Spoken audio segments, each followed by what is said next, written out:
Let's get some analysis now from Syndicated columnist Charles Krauthammer. He's in Washington tonight. Charles, you know, I'm hearing Democratic officials talk about Cleveland last week, about how they thought it was so divisive and the Ted Cruz moment. And boy, we're getting ready to start this Democratic convention, and they don't have a chair. They essentially have an interim in Donna Brazile now after Debbie Wasserman Schultz has been kicked out right before this convention starts. Well, look, I think at this point it was inevitable. I think the case for her lack of impartiality in this primary season is just obvious, and was long before the emails, the way they schedule the debates on nights when nobody would be watching. Everything was done to make it easier for Clinton. And the fact that the emails have come out right now on the eve of the convention made it impossible to keep her on. So I think that's a victory for Sanders.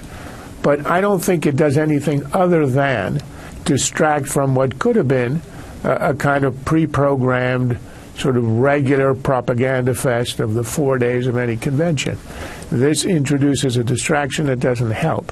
But I think it's a 1 or 2 day story outside the convention, meaning its effect on the electorate. It will have an effect, of course, inside.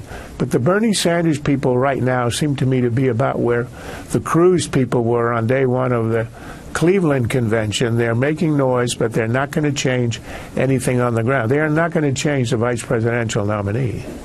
Sure, but are you surprised at Bernie Sanders' response? I mean, after seeing in black and white these emails that were, for months and months, party leaders clearly conspired to at least push him off or downgrade him. They were talking about Hillary Clinton as the presumptive nominee early April. Are you surprised his reaction today? Well, I mean, his reaction is, I told you so. There's not much more he can say. He did sign on to the Clinton campaign with the shotgun wedding a couple of weeks ago when he endorsed her. He can't undo that. He doesn't want to undo that because the only alternative is Trump. This is the mirror image of the people on the other side who said the only alternative is Clinton. So you have to support Trump. He's got nowhere to go other than to try to win a point here or two on the platform.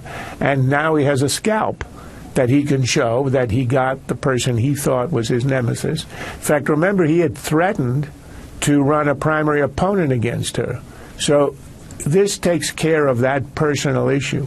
I don't think it alters the structure of what's going on in any way.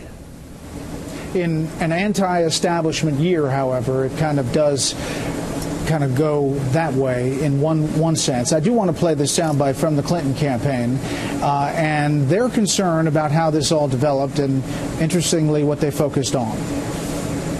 What's disturbing to us is that experts are telling us that Russian state actors broke into the DNC, stole these emails, and other experts are now saying that the Russians are releasing these emails for the purpose of actually helping Donald Trump. I don't think it's coincidental that these emails were released on the eve of our convention.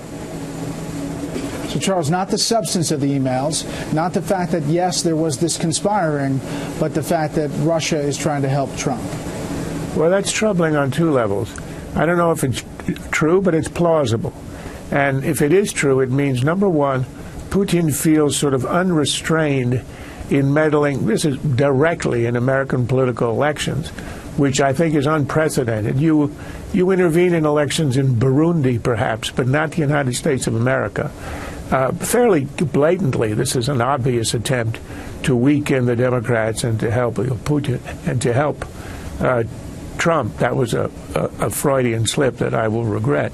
The second point is that it tells you that the Kremlin really wants Trump to win, that they see an advantage in that.